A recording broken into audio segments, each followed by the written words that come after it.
అబ్బో ఇక్కడ కేజీ చీరలు కొంటే అర కేజీ చీరలు ఫ్రీ అంట. మంగళ్య షాపింగ్ మాల్, కేజీల్లో సేల్, టన్నుల్లో ఆనందం. సార్ మీరు దాదాపు మీ జర్నీ ఒక 20 years ఉందని చెప్పున్నారు సార్.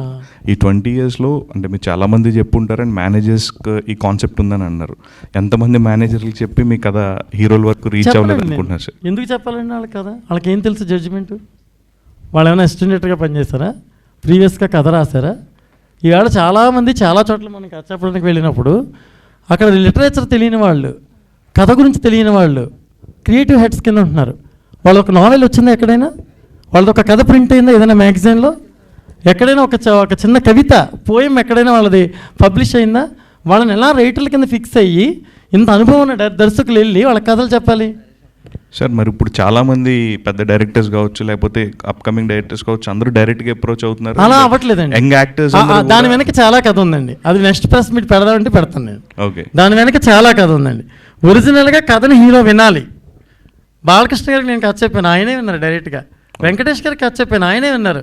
ఎంత గొప్ప హీరోలు అండి వాళ్ళు. బాలకృష్ణ గారిని ఒక టైంలో 2 కథ చెప్తే 2 సార్లు 2 కథలు విన్నారు నావి.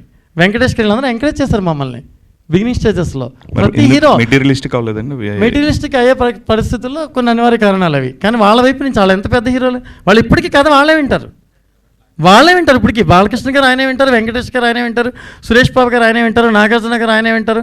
సినిమా ఇండస్ట్రీ నిజంగా గౌరవించే ప్రతి హీరో అతనే కథ వింటాడు. ఇప్పుడు వస్తున్న చౌకాళ్ళు చాలామంది ఉన్నారు కదా, వాళ్ళకి బేసికల్గా సినిమా తెలియదు, ఇన్స్టెంట్గా హీరోలు అయిపోతారు.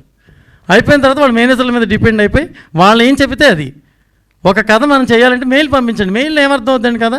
ఇప్పుడు ప్రెస్ మీట్ నేను నోట్ పంపిస్తా, నోట్కి ప్రెస్ మీట్కి డిఫరెన్స్ లేదా? మీరు నన్ను క్వశ్చన్ అడుగుతున్నారు, నేను ఆన్సర్ చెప్తున్నాను. నా మనసులో ఏముందో వస్తుంది, మీ మనసులో ఏముందో వస్తుంది. నేను నోట్ పంపిస్తాను, ఏం తెలుస్తుంది సార్? ఆ నోట్ నాదా ఇంకొకరిదా?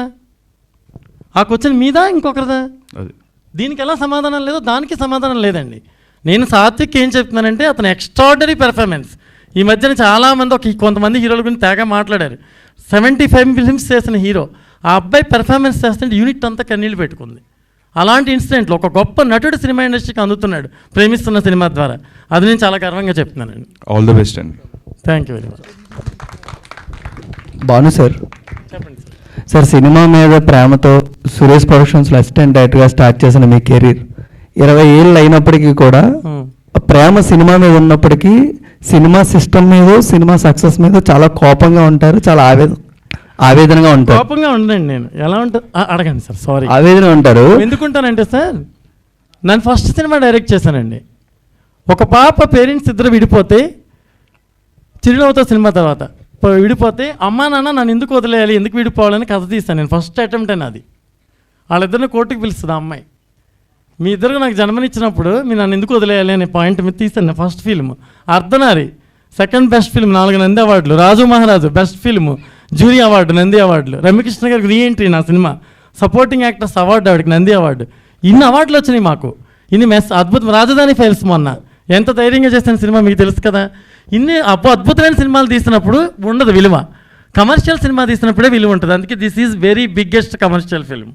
కొత్త వాళ్ళతో ప్రేమ అంటే ఏంటో, ఒక కథ అంటే ఏంటో తీయాలని నేను కూడా అనుకున్నాను. ఎందుకంటే నేను పెరిగిన విధానంలో ఆదర్శ భావాల వైపు వెళ్ళాను, ఇకపై వెళ్ళదలుచుకోలేదు. జనానికి ఏం కావాలి, జనానికి ఏం నచ్చుద్ది, వాళ్ళ ఎంటర్టైన్మెంట్కి ఏం కోరుకుంటారు, ప్రేక్షకులకి నిజంగా మనస్ఫూర్తిగా సంతోషంగా నవ్వుకుని హాయిగా వెళ్ళిపోయే సినిమా మనం తీద్దాం. వాళ్ళకి ఉపదేశం ఇచ్చే సినిమాలు మనం ఇకపై తీయొద్దని నిర్ణయించుకున్న తర్వాతే దుర్గారావు గారికి కథ చెప్పడం జరిగింది సార్. అది నా కోపం ఉంది సార్. ఎక్కడ కోపం అంటే, ఓ మంచిని అప్రిషియేట్ చేయలేని మనుషుల మధ్యలో ఉన్నప్పుడు కోపం వస్తుంది.